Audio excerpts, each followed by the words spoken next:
What is the future of Ark? It's a pretty important question to many people because now and forever before that future has been pretty uncertain. I jumped down the rabbit hole to try to figure out what the future holds for Ark, but first we need to look at the history and the foundation of Ark to have any sort of educated guess on what the future might hold. Before we get any further into it, I want to say that all of this is alleged.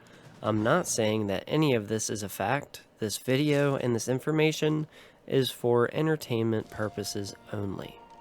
Studio Wildcard, the developer of Ark, was founded in 2014 by Doug Kennedy, Jesse Rabsack, and Jeremy Steiglitz. Jeremy is the name to remember for now. Jeremy left his previous company that he co-founded called Trendy and had a non-compete agreement with them, so creating Ark and Wildcard landed him in some legal trouble. There's a little shadiness here because the studio was put into his wife's name, apparently to avoid breaking the non-compete agreement, which does seem a little dishonest. Wildcard was supposedly purchased by Snail Games USA in November 2015, and Trendy filed their lawsuit in December 2015. Trendy's parent company, Insight, filed their joint lawsuit in February 2016, and then the settlement was apparently in April 2016. So as far as I can tell, the settlement amount is not public record. Jeremy made Wildcard, and the parent company is Snail Games. Trendy, his old company, sued with their parent company,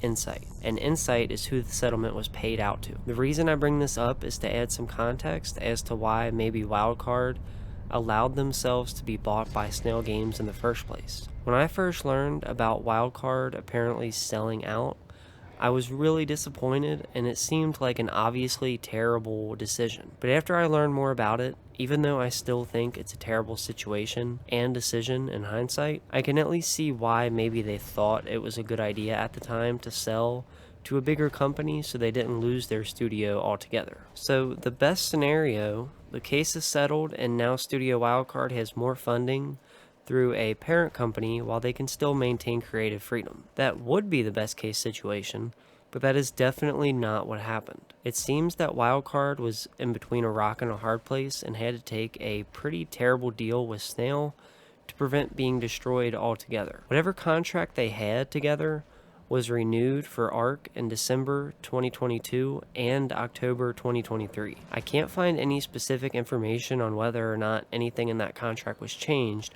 but we do know that it was renewed. I know this is a lot of context, but I think it helps make sense of why we're seeing the game be handled the way that it is. A lot of stuff I'm about to talk about comes from info that I found on the SEC filings of Snail, and this is all public info. I read and reread through a lot, but I'm not an accountant or a lawyer, so I could be wrong on some things. Things get really confusing here, but I'll try to keep it as clear as I can because even I'm not totally clear on it. So, Wildcard Studios' official parent company is SDE. This is separate from Snail because this company is 100% owned and controlled by the wife of Shady. And remember, Shady is the owner and founder of Snail. Snail paid $2.5 million to SDE for rights to the Ark DLC. So again, from what I can tell, the owner of Snail paid his wife $2.5 million for the rights to an Ark DLC. Snail's annual income for 2024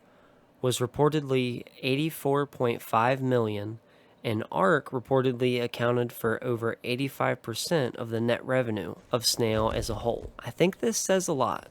Mainly, I think it says that without Ark, Snail would be irrelevant, or maybe even non-existent. Even with $84 million annually, they're still in debt to Nitrado, or Marbus, which is the company name. Nitrado does the server hosting for Ark. One of the CEOs for Nitrado even claimed that Ark Ascended wouldn't even have happened without their loan to Snail. You've probably already heard people are concerned that there's now a monopoly on servers for Ark, which I'm not going to say either way, but I could see where people would get that idea. One caveat to this point is that after 3 years, Snail can open up private server hosting to 3 other companies. It is super easy to tell that this whole thing is a total mess. One company is in debt to another, that company's owned by some other one, and that company's paying this other company's wife. It's all really shady and confusing.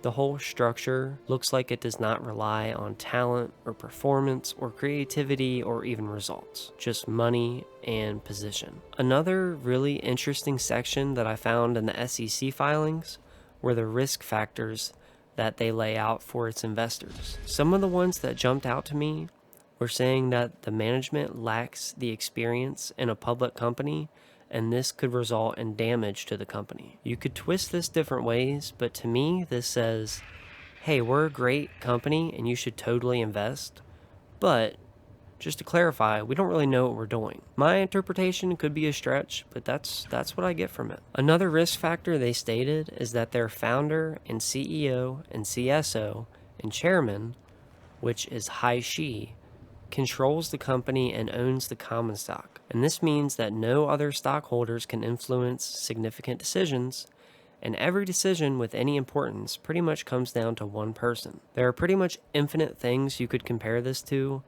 but very rarely does one person being in charge of everything seem to work out for the best. Usually, I think it's best to have several talented and smart people working together to make the best of something, just in case one person can't or won't do what's best for the product or the community. And we are currently seeing the results of that situation. Another interesting little thing I saw in the risk factor section was that they stated that they use or will use AI, and the AI could be a liability or hurt the company. Of course, this isn't like damning evidence or anything.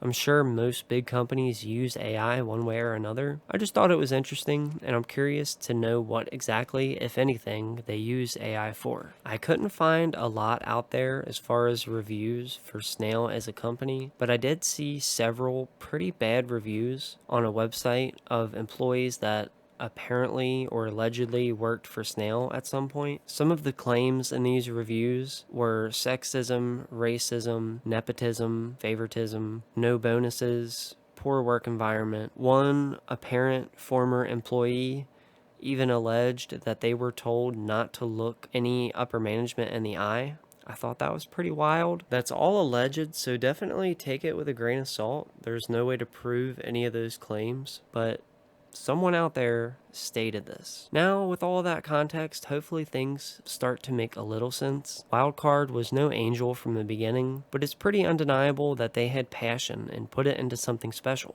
being Ark. But to stay afloat, they had to sell out to a big company, and now every decision goes through this company, who pretty obviously puts profit above all else. So as we've all seen, it's not about fixing the game to make it playable for the community or making the game better. It's about profiting and monetizing. Should we fix the save game bugs? No, let's sell Bob's Tall Tales. Should we improve performance so more people can enjoy the game? No, let's monetize mods that the community created and let's take a big cut of that profit. Should we work on DLC or even the sequel? No, let's do an animated series and spend a ton of money on star actors. Should we fix the cheats and exploits in the game? No, we may want to keep those. There are some allegations of Snail employees cheating on official servers. The only evidence I could find to point to this was on a video by a channel called HOD and the video they had on the subject. It points to several voice recordings uploaded by another channel.